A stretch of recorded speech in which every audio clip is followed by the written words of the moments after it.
Rezeki biadillah ikhwas sekalian. Rezeki biadillah. Allah bukakan rezeki. Saya cuman karena tidak enak kalau saya mau menceritakan keadaan saya pribadi ya. Kalau pengalaman saya pribadi terlalu banyak bukti-bukti nyata subhanallah yang saya hadapin pribadi. Pada saat lagi terdesak dari sisi ekonomi, godaan luar biasa. Ada pinjaman yang berbunga, ada yang begini, ada yang begitu. Tetap saya tolak, saya komitmen. Sampai pada titik terakhir, titik klimaksnya saya pertahankan. Allah berikan jalan keluar yang tidak masuk di akal ikhwah. Betul-betul tidak masuk di benak saya. Saya ceritakan salah satunya. Pada saat saya ada masalah kemarin di Kalibata. Ini untuk diambil ibrah saja. Restoran saya buka 2 tahun 8 bulan. Kemudian saya pertemukan antara omset sama bayar sewa dan ya, service charge-nya. Karena di mall ada service charge maka tidak cukup, tidak berimbang. Saya merasa selama hampir 3 tahun tidak mendapatkan keuntungan. Lalu saya berpikir untuk menutup restoran itu. Dan pada saat itu subhanallah saya berpikir restoran itu sudah saya tutup aja deh. Saya jual aja. Mungkin dengan kesibukan dakwah, beberapa ikhwah juga yang saya amanahkan di situ sudah ada yang satu yang sudah niat mau kuliah, udah nggak bisa lagi lanjut. Saya bilang oke lah baik. Selama 3 bulan vakum, nggak bisa bergerak sama sekali. Pada saat itu subhanallah 1 rupiah pun ikhwah saya nggak punya duit. Allah jadi saksi saya bingung waktu itu bagaimana caranya untuk mencari jalan keluar nih. Jual restoran pun akan dilelang dalam kondisi murah. Restoran itu sudah besar asetnya. Ini gimana caranya saya nggak punya duit. Mindahin ke tempat lain butuh uang untuk sewa. Gitu kan, membuka lagi butuh uang yang baru untuk membayar sewa yang tertunggak, gitu kan. Tidak dibongkar juga akan dibongkar paksa. Nah, ini kalau ada waktu tentu sampai waktu tentu, kalau tidak ini akan dibongkar paksa. Subhanallah, godaan luar biasa. Ada yang masuk saya tidak tahu dari mana SMS masuk ke HP saya, pinjaman dengan bunga yang ringan 250 juta sampai 750 juta terus dari banyak perbankan saya nggak tahu tiba-tiba masuk. Saya tidak pernah iyakan, selalu. Gitu kan.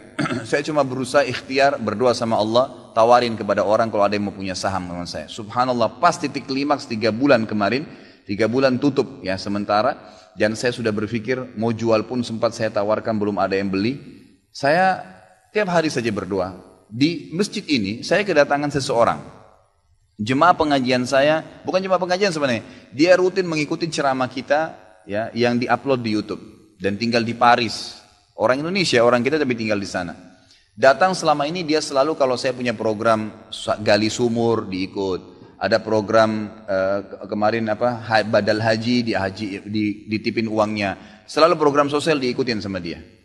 Subhanallah pada saat lagi dia bilang sama saya SMS, Ustadz saya mau ke Jakarta, saya ingin hadir pengajian Ustadz langsung. Saya bilang baiklah kalau gitu silahkan fadhal. Selesai pengajian kita, waktu itu selesai jam 9 malam, kurang lebih seperti jam-jam seperti ini. Lalu kemudian dia datang sebelah saya belum pernah lihat orangnya. Lalu dia salaman sama saya, dia bilang, Ustadz saya Pak John Firdaus, dia bilang sama saya gitu. Terus saya bilang, oh iya Pak, saya belum paham nih. Dia bilang, saya yang dari Paris Ustadz. Oh antum, terus salaman lah, ngobrol-ngobrol. Sampai ke mobil gitu kan. Saya sempat kasih dia beberapa buku yang biasa saya bawa di mobil. Ini akhi mungkin antum bisa baca-baca di sana sama keluarga dan seterusnya. Sebelum berpisah, dia bilang sama saya, Ustadz saya sempat bawa teman ke Kalibata. Kok saya mau ajak makan tutup tempatnya Ustaz? Oh iya ceritanya ada tunggakan pembayaran yang belum saya bayar dari sewanya karena tidak cukup antara omset penjualan dengan ini.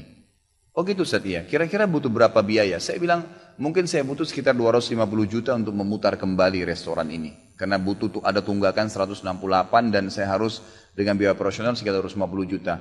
Rencananya memang saya mau buka saham kalau memang ada yang mau masuk. Dia bilang sama saya tiba-tiba ini cuma mau berpisah di sini di depan masjid ini dia bilang sama saya, Ustadz kalau Ustadz bilang, saya baru saja kemarin masukin anggaran dana saya 400 juta di satu perusahaan. Kalau saya tahu saya akan ikut sama Ustadz. Ya sudahlah akhi, qadar Allah nggak apa-apa gitu kan. Tapi kalau emang Ustadz mau, saya coba pikirkan nanti saya pertimbangkan. Kira-kira berapa? Saya bilang saya akan buka saham 250 juta itu 10% dari omset antum akan ambil. Karena aset restoran sekarang 2,5 M. Baiklah, dia bilang sama saya gitu. Saya pulang ke Paris ini, hari Senin saya berangkat. Saya bicara sama istri, saya langsung kasih berita ke Ustadz lalu saya kasih. Baiklah saya bilang kalau begitu. Dia pulang subhanallah, saya pikir ya sudahlah. Ini mungkin dia mau pertimbangkan lagi. Malamnya, pada malam itu juga, dia tiba-tiba SMS ke saya, dia bilang Ustadz setelah saya musyawarah sama istri, saya akan transfer ke Ustadz dengan jumlah 250 itu. Supaya bisa bergulir dan saya siap mengambil 10%-nya. Gitu kan, saya sujud syukur kepada Allah, alhamdulillah ada jalan keluar gitu. Subhanallah saya ke Kalibata, saya bicara besoknya sama GM-nya. Saya ngobrol, ini gimana jalan keluar, saya sudah ada duitnya sekarang dan mau diputar. Oh udah gak bisa Pak Khalid. Ini kan sudah 3 bulan vakum. Udah gak bisa, harus Dibongkar, udah tutup, nggak bisa lagi. Kalau Pak Halid mau pindah tempat lain silakan. Atau mau buka sini kembali harus ganti nama. Baiklah, saya coba kembali kepada Allah SWT lagi berdoa, ya Allah berikan petunjuk, ada apa sebenarnya ini, bagaimana jalan keluarnya. Hati saya subhanallah cenderung untuk keluar, gitu kan. Udahlah mungkin saatnya untuk keluar dari situ, karena memang selama ini ada teman-teman saya berikan masukan juga yang sering datang, akhi di sini parkiran susah, akhi di sini kadang-kadang tidak ditahu dan seterusnya, lebih baik kalau ente keluar. Saya tiba-tiba berpikir mungkin saya keluar deh, saya iseng aja di condet saya mutar-mutar, coba deh saya cari ruko, mungkin ada dengan 250 juta daripada saya bayar ke Kalibata, mendingan saya sewa ruko, mungkin bisa sewa 2 tahun, ya, mungkin 75 juta, 100 juta per tahun, saya bisa dapat 2 tahun, lalu saya coba gulirkan lagi. Dengan izin Allah, di depan rumah, di Jalan Raya Condet itu dekat rumah orang tua saya, ada satu ruko, 2 ruko disambung, 3 tingkat, dan ruko itu bekas travel haji umroh, gitu kan. Pas dipasang spanduknya disewa, dikontrakin, gitu kan. Saya langsung tanya, saya telepon, setelah saya tinjau beberapa lokasi, kemudian saya telepon.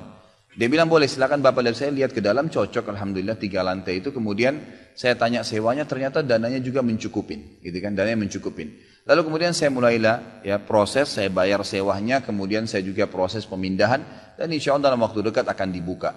Tapi saya melihat dari pelajaran sini ikhwah, bahwasanya jalan keluar dari Allah itu ribuan, jutaan jalan keluarnya. Sabarin aja, nikmatin prosesnya. Setiap penawaran haram, tolak, jangan pernah mau. Dengan izin Allah akan ada jalan keluar. Tidak ada. Kata Nabi SAW, "Man taraka syai'an lillah abdalahu khairan min." Gitu kan? Jadi tidak ada sama sekali. Subhanallah, pada saat itu saya harus bayar sewa 225 juta. Uang sisa 250 juta pada saat itu. Terus kemudian saya sempat telepon ke akhi itu lagi, ya, Pak John, semoga Allah jaga beliau. Saya sempat telepon, kemudian saya katakan, akhi, kemarin antum bilang antum sempat masukin dana 450 di 400 di Jakarta itu. Bagaimana kalau antum tarik uang itu, kalau masih bisa, kita gabungin aja. Saham kan per 250 juta itu ada 10%. Antum ambil aja 30% dari semua total omset penjualan nanti. Tidak usah dengan 750, dengan 650 saja. Gitu kan? Dia bilang kalau itu sudah nggak bisa Ustaz. Tapi memang coba saya pertimbangkan deh. Saya akan coba hubungin teman-teman di Paris ini yang sudah biasa, yang kenal antum. Gitu kan? Kalau yang kenal antum mungkin mereka bisa. Baiklah, fadhal. Subhanallah, besok dia SMS lagi ke saya. Ustaz, saya sudah musyawarah dengan istri, ternyata saya punya dana cukup. 650, kami yang pegang semua saham itu. Ditransfer uang semua ke saya. Yang tadinya saya dari 1 rupiah tidak pegang duit, masuk uang 650 juta ikhwah, tidak masuk di akal. Gitu. Sesuatu yang tidak masuk. Orang ini saya nggak kenal, nggak pernah ketemu, sekali ketemu di sini, dan sekarang sudah kembali ke Paris. Setiap kali saya bilang akadnya saya akan kirim, baru tadi saya kirim akadnya.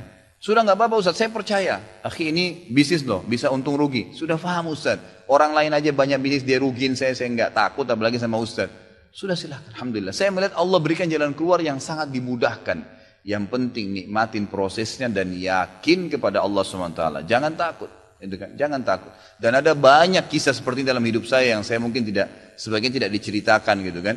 Cuma ini tadi saya buka supaya memang bisa ada pengalaman. Karena rata-rata sini karena hanya masalah kekhawatiran saja, kekhawatiran rezeki yang insya Allah tidak akan ada masalah dalam kehidupan kita.